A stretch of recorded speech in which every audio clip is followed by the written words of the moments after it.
Na białej planszy czarny napis Wiktor Deptuła, bursztyniarz, Surowe, powiat Ostrołęka, 1969 rok.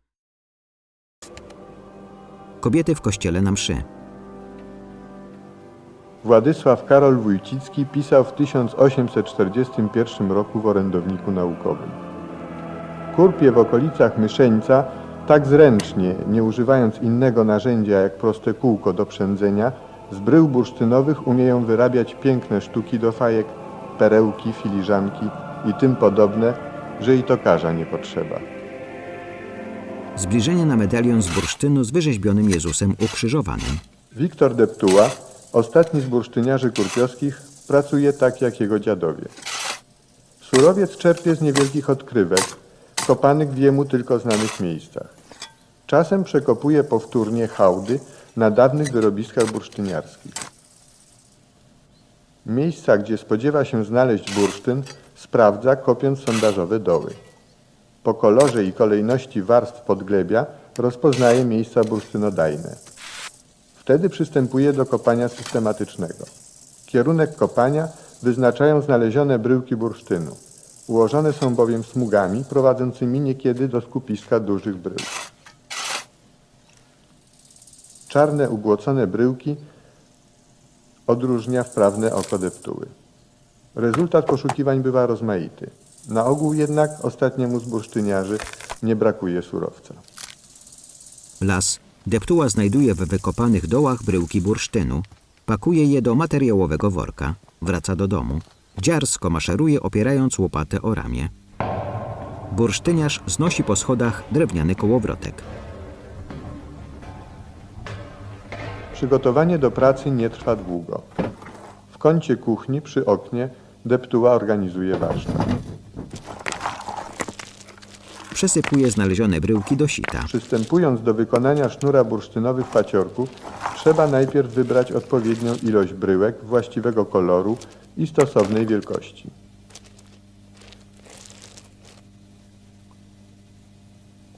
Oskrobuje się je następnie nożem ze zwietrzałej wierzchniej warstwy zwanej kożuszkiem.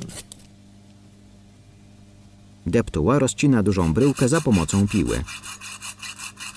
Jeśli zabraknie gotowych bryłek, bursztyniarz przygotowuje odpowiedniej wielkości kawałki, rozcinając większe bryły na pile, ramówce.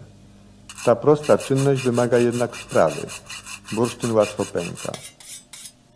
Rzemieślnik ociosuje bursztyn kuchennym nożem. Pierwszą fazą kształtowania korali jest ociosanie ich nożem w kształt zbliżony do spłaszczonej kuli.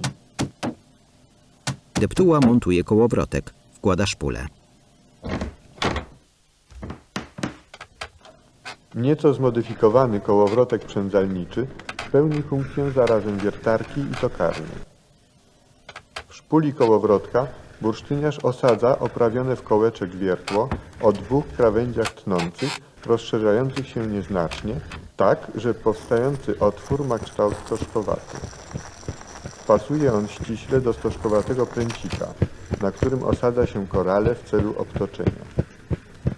Kołowrotek pracuje miarowo. Deptuła krytycznie spogląda na obrobiony bursztyn, dmucha na niego, odkłada na stół. Montuje do szpuli nowy pręcik.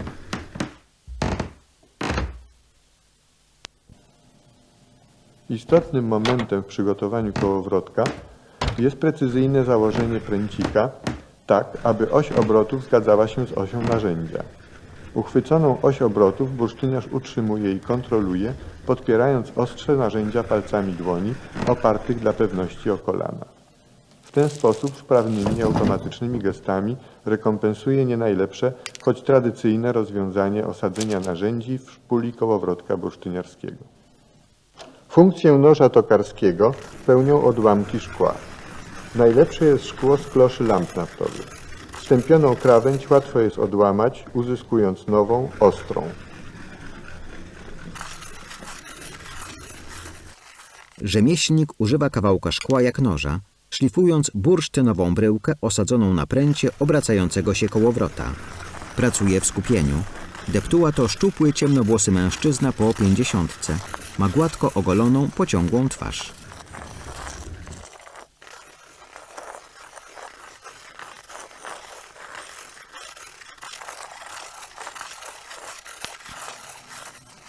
Każdy koral we wstępnej fazie toczenia nabiera właściwego kształtu.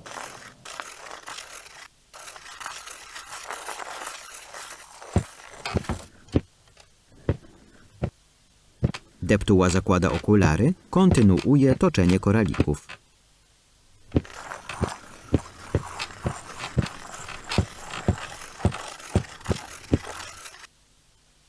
Bierze nowy kawałek szkła z potłuczonej lampy naftowej, szlifuje nim koral.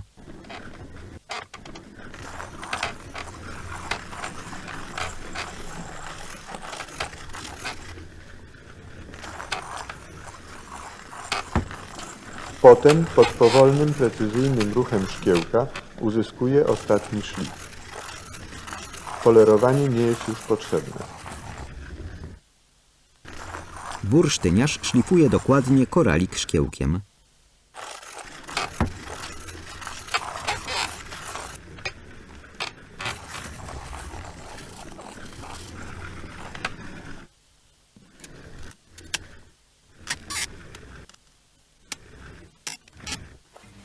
Nawleka powstałe gładkie koraliki różnej wielkości na sznurek, tworząc korale.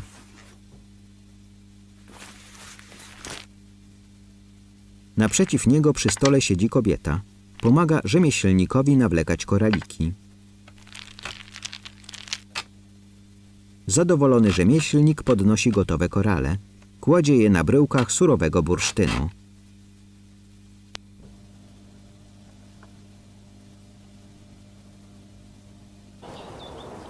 Bursztynowe korale są zasadniczym produktem pracy Wiktora Deptuły, jego warsztatu tokarskiego.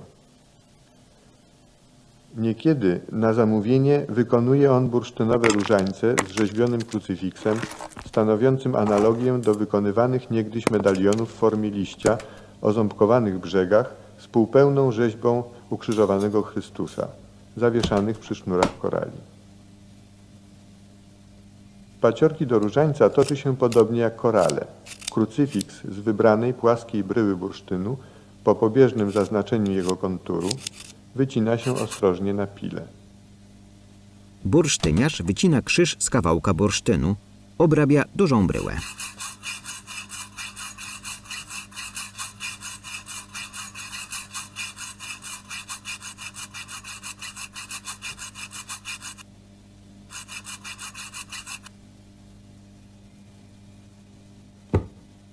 Podnosi gotowy różaniec z delikatnych koralików.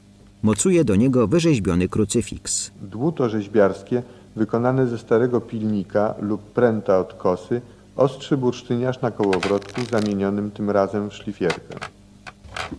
Deptuła osadza w szpuli kołowrotka osełkę. Ostrzy dłuto. Formuje ramiona krzyża. Przez spiłowanie końców ramion krzyża pilnikiem w części centralnej powstaje wypukłość, z której wydobyta zostanie dłutem sylwetka ukrzyżowanego.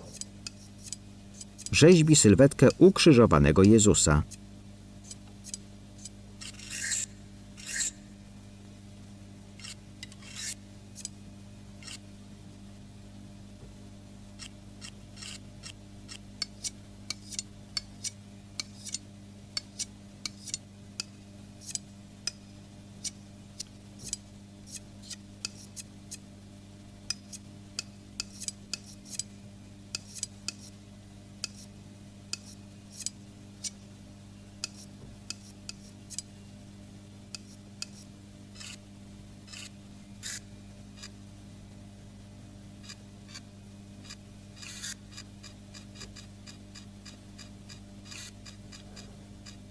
Pozostaje krzyżyk wypolerować.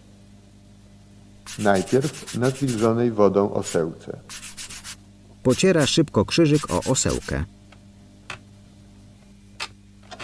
Później na skrawku sukna nawiniętym na pudełku od zapałek. Jako pasty polerskiej, dawniej niestosowanej, używa Deptuła pasty do zębów. Nakłada odrobinę pasty do zębów na materiał. Pociera nim krzyżyk.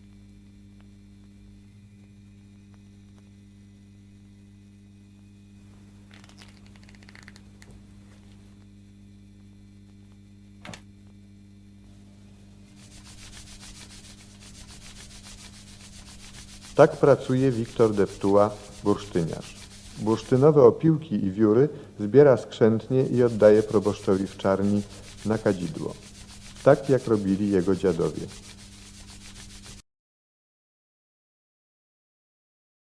Plansze końcowe. Realizacja Piotr Szacki, Krzysztof Chojnacki.